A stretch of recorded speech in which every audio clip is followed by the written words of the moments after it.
जय श्री राम भक्तों स्वागत है आपका हमारा चैनल देववाणी में। भक्तों, आपको हमारी कथाएं कैसी लगती हैं हमें कमेंट करके ज़रूर बताएं। भक्तों, हमारी कथाओं को लाइक अधिक से अधिक करें, इन्हें शेयर करें और हमारे चैनल को अधिक से अधिक सब्सक्राइब करें। भक्तों, आपसे एक गुजारिश है, हमें इंस्टाग्राम पर फॉलो करें जिसका लिंक डिस्क्रिप्शन में दिया गया है। तो चलिए शुरू करते हैं आज की कथा। जय श्री राम भक्तों, आज हम कथा श्रवण करेंगे एक राजकुमारी का अधूरा प्रेम। आइए कथा श्रवण करें। किसी नगर में एक राजा राज करते थे। उनकी प्रजा उनके राज्य में बहुत सुखी और संपन्न थी। उन राजा की एक पुत्री थी जिनका नाम सोनल था। बिल्कुल नाम जैसा गुण, हूबहू सोने का टुकड़ा। वो बड़ी सुंदर थी। जब उसकी शादी की उम्र हो गई तो कई देशों के राजकुमारों के रिश्ते आने लगे, लेकिन वो सेनापति के बेटे सोमदत्त से प्यार करती थी और यह विवाह राजा सूरसेन को बिल्कुल स्वीकार नहीं था। लेकिन राजकुमारी ने एक ना सुनी। जो भी राजकुमार आता वह उसको अपमानित कर देती और रिश्ता वापस चला जाता। लेकिन राजा ने भी हार नहीं मानी। यह सब 2 साल तक चलता रहा। राजा के हठीले स्वभाव को देखते हुए राजकुमारी और सेनापति के बेटे ने एक योजना बनाई। एक दिन राय सिंह नाम का राजकुमार सोनल को देखने आया। उसने सोनल के बर्ताव के बारे में बहुत कुछ सुन रखा था और उसको यह भी पता था कि सोनल किसी और को चाहती है। फिर भी वह सोनल का हाथ मांगने आ पहुंचा। योजना के अनुसार सोनल राय सिंह से शादी करने को राजी हो गई। राजा ने सोचा कि अब उसकी अकल ठिकाने आ गई है। वो अपनी बेटी को एक अच्छे राज्य में राज करते देखना चाहते थे। सोनल की शादी धूमधाम से हुई। शादी करके सोनल राय सिंह के राज्य अलकापुरी में आई। सोनल की विदाई के तुरंत बाद राजा ने सोमदत्त को राज्य से निकाल बाहर किया। सब कुछ उन दोनों की योजना के मुताबिक ही चल रहा था। शादी की पहली रात जब महल में जश्न हो रहा था, सोनल ने बेहोश हो जाने का स्वांग किया। उसको अपने शयन गृह में ले जाया गया। सोमदत्त भी अलकापुरी पहुंच चुका था। दोनों की योजना उस रात कहीं दूर भाग निकलने की थी। जैसे ही राजकुमारी ने खुद को अकेला पाया तो उठकर सारे गहने और कुछ कपड़े बांधने लगी। तभी उसको किसी की आवाज़ सुनाई दी। वो आवाज़ उसी के शयन गृह में पिंजड़े में बंद तोते की थी। लेकिन सोनल उसके बारे में जानने को उत्सुक ना थी। तभी वो तोता बोला, सोनल, तू जिसके साथ भाग रही है उसकी जान खतरे में है, तू मत भाग। सोनल ने आश्चर्य से तोते से पूछा, तुझे कैसे मालूम मैं भाग रही हूँ? तोता बोला, सोनल, मैं भी कभी तुम्हारी तरह प्यार में था। मैं जुहार हूँ। आज से 10 साल पहले मैं मगध राज्य का राजकुमार था। मैं सिर्फ उन्हीं को सुनाई देता हूँ जो सच्चा प्यार करना जानते हैं। सोनल सब कुछ सुन रही थी। उसने पूछा, तुम्हारा यह हाल कैसे हुआ?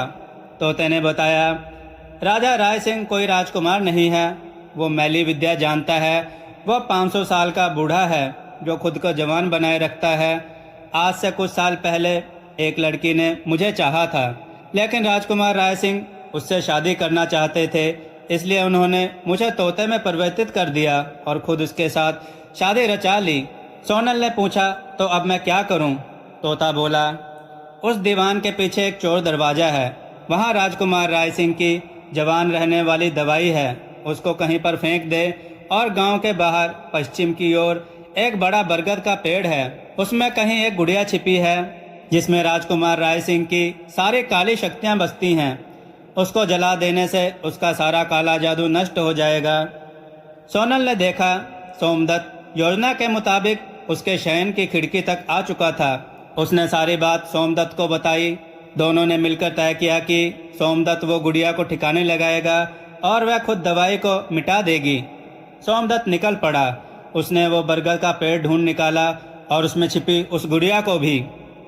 लेकिन तोता सब कुछ पूरी तरह नहीं जानता था। आखिरकार वो कई सालों से कैद ही तो था। सोनल के बताने के अनुसार सोमदत्त ने वो गुड़िया को मसल डाला और उसको आग लगा दी। गुड़िया जलकर राख हो गई और वह खुद मूर्छित हो गया। इस ओर सोनल ने चोर दरवाजा खोल के ज्यादा जीने की लालच में वो दवाई खुद पी ली। दवाई को पीते ही वह और भी ज्यादा खूबसूरत हो गई। इधर राजकुमार राय सिंह एकदम से जल उठा और दरबार में सबके सामने जलकर राख हो गया। महल में हाहाकार हो गया। सब शोक में थे। सोनल बैठकर सोमदत्त का इंतजार कर रही थी। जैसे वह तोते ने बताया था सब कुछ वैसा ही उसने किया। दूसरे दिन सुबह के प्रथम पहर में शोकातुर महल में सोमदत्त ने प्रवेश किया।